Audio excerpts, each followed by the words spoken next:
This story is said to come from his diaries, not his published account of the trip, but something he held back and then later was suppressed by government authorities that found it frightening. In 1947, the United States Navy sent thousands of men, a fleet of warships, an aircraft carrier, and dozens of planes to the most remote frozen wasteland on Earth. Officially, it was a training mission, but something unexpected happened. Weeks later, Admiral Richard Byrd emerged with a warning about a terrifying new force capable of traveling from pole to pole at impossible speeds. Then, he vanished from the public eye. Admiral Byrd was asked if he would mount a large armada and go for 4 months. It was supposed to be that they would go in December, January, February, and March. For 77 years, the truth stayed buried, until now. The man who walked among ice and secrets. Before we can uncover what really happened in Antarctica, we need to understand the man who led the charge, Admiral Richard Evelyn Byrd.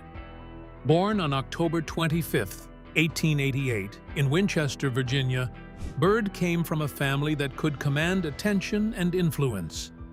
His brother, Harry Flood Byrd Sr., became a powerful governor and long-serving U.S. senator. Richard was groomed amid ambition, privilege, and the kind of connections most people could only dream of. Byrd entered the United States Naval Academy in 1908 and graduated in 1912. A severe ankle injury during training nearly ended his naval career, leading to medical retirement in 1916. But World War I drew him back. He earned his Naval Aviator Wings in 1918, not for combat missions, but for pioneering navigation tools that would forever change long-distance flight.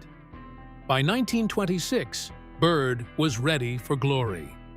He and pilot Floyd Bennett claimed to have flown over the North Pole in the Fokker trimotor Josephine Ford.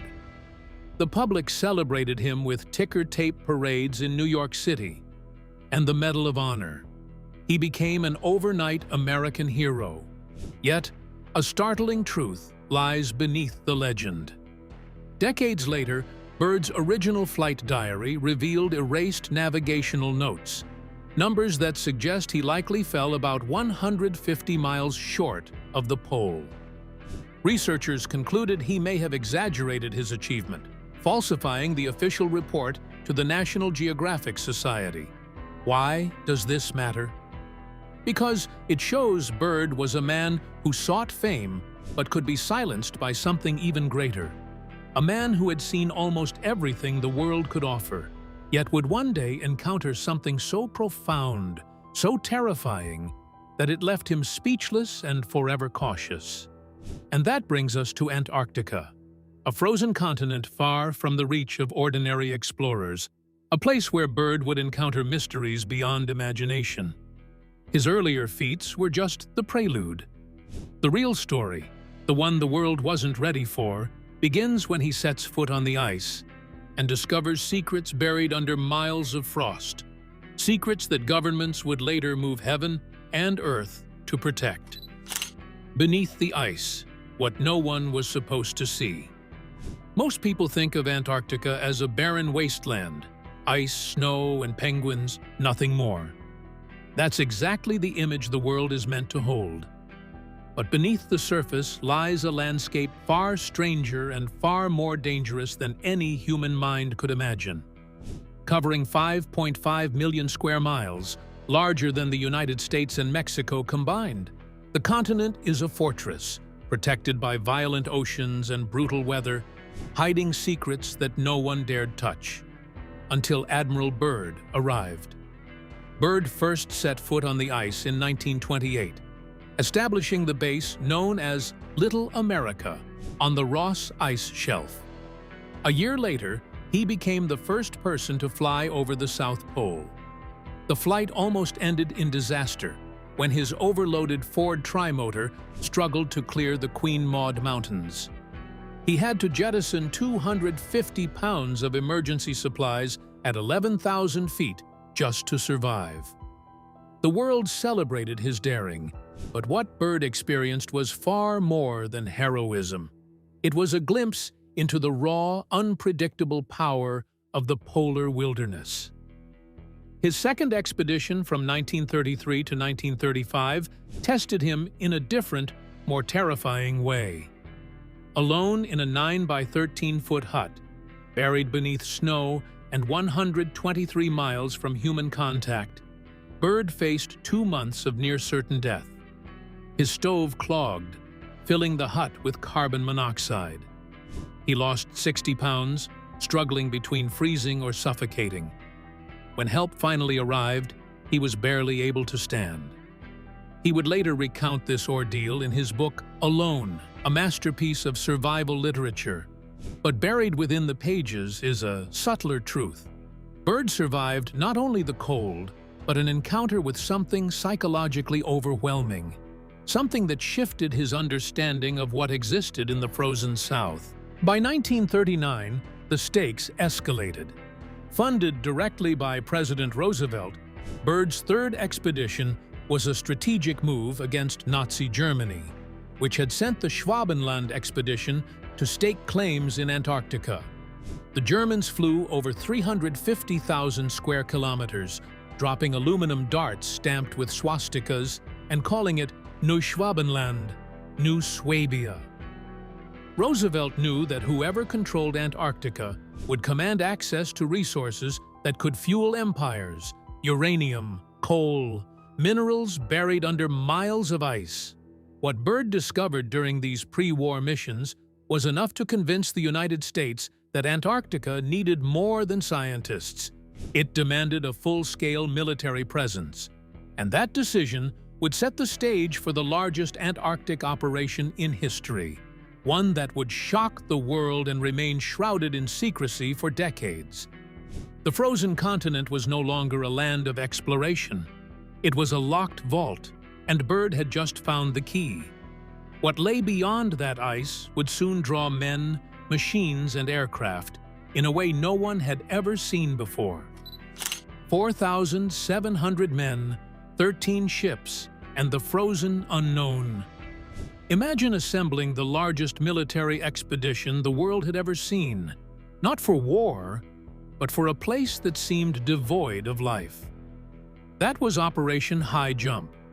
Launched in December 1946, it brought together 4,700 men, 13 warships, including the massive aircraft carrier USS Philippine Sea, armed submarines, icebreakers, helicopters, and 33 aircraft.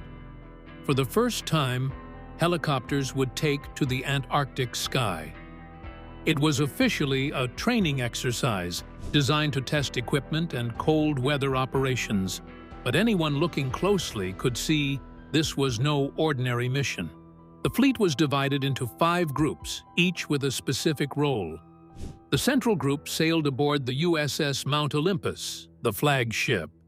The carrier group launched 6 Douglas R-4D transports from the Philippine Sea using jet-assisted takeoff. Unable to return to the carrier, once airborne, they were committed to the ice. Eastern and Western groups carried Martin PBM Mariner flying boats, armed and ready for patrol. Weapons and alert protocols were everywhere. Scientific research was a cover.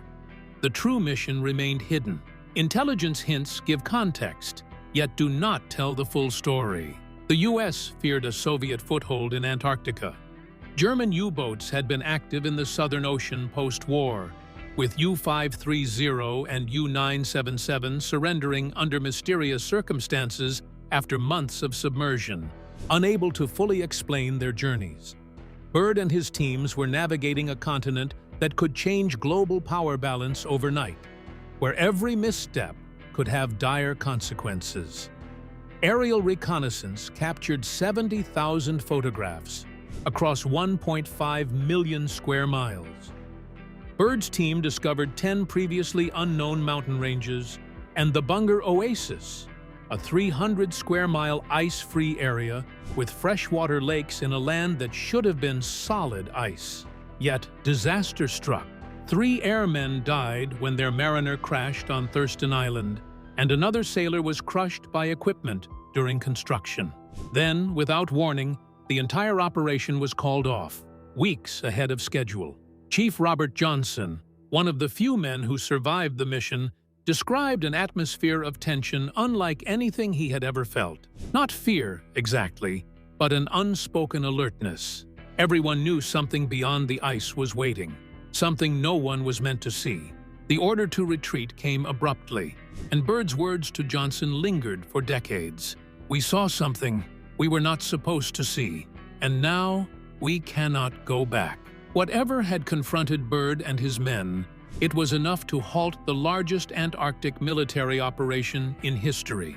It was enough to create silence, one that would endure for nearly 80 years. And it set the stage for what would become the lost files, missing logs, and heavily redacted reports that would ignite conspiracy theories and curiosity around the world. The questions left behind were simple, yet terrifying.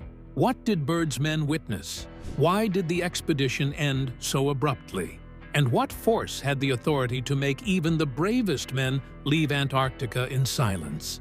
The ice had its secrets, and now the world's most exclusive files were about to be buried, along with Byrd's warnings, until someone finally decided to break the silence. Byrd's last warning: Antarctica's hidden truth.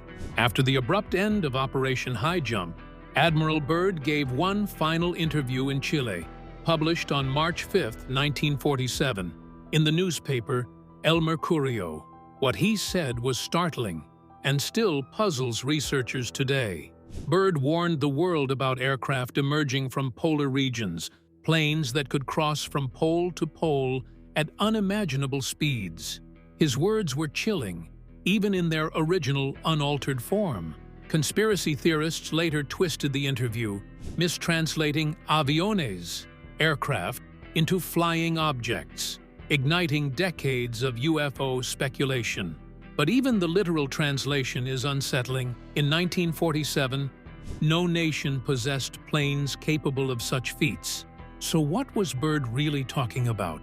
After that moment, Byrd vanished from the public eye. Official records from the expedition were heavily censored. Flight logs went missing, incident reports disappeared, and documents were marked classified indefinitely. Investigators filing Freedom of Information Act requests found pages listed as lost in transit or destroyed in archive floods. Evidence of what Byrd and his men witnessed was systematically removed. Chief Robert Johnson, a young enlisted man on the mission, remembered seeing something extraordinary in aerial photographs: geometric patterns, massive doors, structures that defied explanation. But those images vanished. They were never released, never archived, never explained. Then, in 1959, a remarkable international decision sealed Antarctica's fate. The United States, Soviet Union, United Kingdom, and 9 other nations signed the Antarctic Treaty. The entire continent was declared a zone for peaceful scientific research. No weapons, no military bases, no resource exploitation, no new territorial claims. Every outpost, station, and piece of equipment could be inspected at any time. At first glance, the treaty seems like a triumph for science and diplomacy, but Johnson believed otherwise. To him, the treaty wasn't about protecting penguins or ice sheets. It was about locking away something humanity was not ready to see, something buried deep beneath the frozen wasteland. Byrd's warnings faded, his final reports shredded or hidden. The world moved on, thinking the largest Antarctic military operation in history was a mere scientific exercise. Yet, for those who had been there, silence was mandatory. Curiosity was dangerous. Questions were forbidden. And so, the stage was set for one man, the last survivor, to finally break decades of silence. Robert Johnson would reveal what the rest of the world had been denied: the secrets of Antarctica, the hum beneath the ice, and the terrifying discoveries that forced the United States to pull back an entire fleet were about to be told. Robert Johnson, the last witness. Robert Johnson was born on July 7, 1920, in Hollywood, California.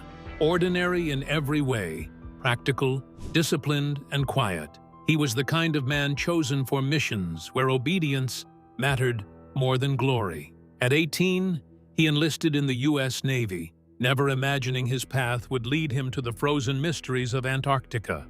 Johnson first joined Byrd's third expedition in 1939, serving as the youngest crew member aboard the USS Bear. 7 years later, he returned for Operation High Jump, part of the largest Antarctic military expedition in history. Afterward, he continued his Navy career quietly, eventually retiring to Florida. For decades, Antarctica remained a secret he never spoke of, not to family, friends, or anyone else. By the 1990s, the final roster of Operation High Jump veterans revealed a startling truth. Johnson was the last survivor.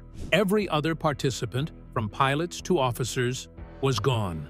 And with the weight of almost 50 years of silence, Johnson knew the story had to come out.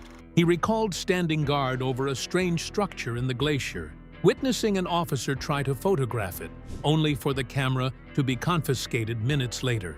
The officer was discharged days afterward, and the hum, the low, constant vibration that emanated from beneath the ice, was something every man on the detail felt but never dared to record. On his 99th birthday, Johnson finally decided to break his silence. He was ready to reveal the mission within the mission, the strange discoveries, the men who disappeared, and the secrets Byrd had warned him to never forget. The secrets Robert Johnson couldn't keep. When Chief Robert Johnson finally agreed to speak on camera, his hands trembled, not from age, but from carrying a lifetime of secrets too heavy to forget. For nearly 8 decades, he had lived with the weight of what he witnessed in Antarctica, a truth the world was never meant to know. Johnson made it clear, Admiral Byrd was no friend, no confidant. Yet, on the night Operation High Jump was abruptly shut down, Byrd leaned in and whispered 4 words Johnson would never forget. "You know what we saw." He followed with one command: never forget. What Johnson revealed next was astonishing. Hidden within the larger operation, a small team, never recorded in official logs, was deployed to coordinates that didn't exist on any known map. They landed on what seemed like a normal ridge of ice, yet the air was unusually warm. A low-frequency vibration hummed through the atmosphere, resonating in their chests. The team discovered a narrow fissure, geometrically precise, as if carved with intent. The snow around it had melted in perfect angles, forming an unnatural pattern. The opening led to a tunnel composed of a material neither rock nor metal, smooth, curved, and engineered with a sophistication unimaginable for 1947. Orders were explicit: do not enter. One officer disobeyed and vanished inside. Another tied himself to a rope, but when pulled out, he was unconscious, his eyes open yet vacant. He never spoke again, ultimately committed to a facility in Maryland. Days later, the area was bombed under the guise of a routine test. When asked if the structure was extraterrestrial, Johnson paused. His answer was measured, deliberate. He didn't know. It could have been ancient. It could have been something humans stumbled upon, left behind long before modern civilization. One thing was clear: it was neither natural nor man-made. Admiral Byrd spent his remaining years in near-total isolation in Boston, passing away in 1957. His papers, diaries, and films were eventually housed at Ohio State University, yet files from 1946 to 1947 remained sparse, redacted, or missing entirely. Johnson's account ended with a chilling reminder. The Cold War wasn't the only war fought in secrecy. There was another, hidden beneath ice and snow, untouched by public records or history books. And the final pieces of this puzzle, the anomalies beneath Antarctica, would continue to remain out of reach, waiting to be explored in the next chapter. The frozen truth, what Johnson saw and science confirms. Even decades after Operation High Jump, Antarctica continues to guard its mysteries. In 2009, NASA's GRACE satellites detected a massive gravitational anomaly beneath the ice in Wilkes Land, East Antarctica. Spanning roughly 500 kilometers, this structure may be an impact crater nearly 3 times the size of the one that wiped out the dinosaurs. Despite its size and significance, it remains untouched, drilled never, explored never, hidden beneath miles of ice. Then there's Lake Vostok, sealed under almost 4,000 meters of ice for an estimated 15 million years. When Russian scientists penetrated the lake in 2012, researchers discovered over 3,500 unique gene sequences, bacteria with DNA less than 86% similar to anything known on Earth. These organisms survived extreme isolation, hinting at life forms that might have thrived long before humans walked the planet. Warm pockets of life continue to surprise scientists. In 2017, researchers from the Australian National University documented extensive cave systems near Mount Erebus.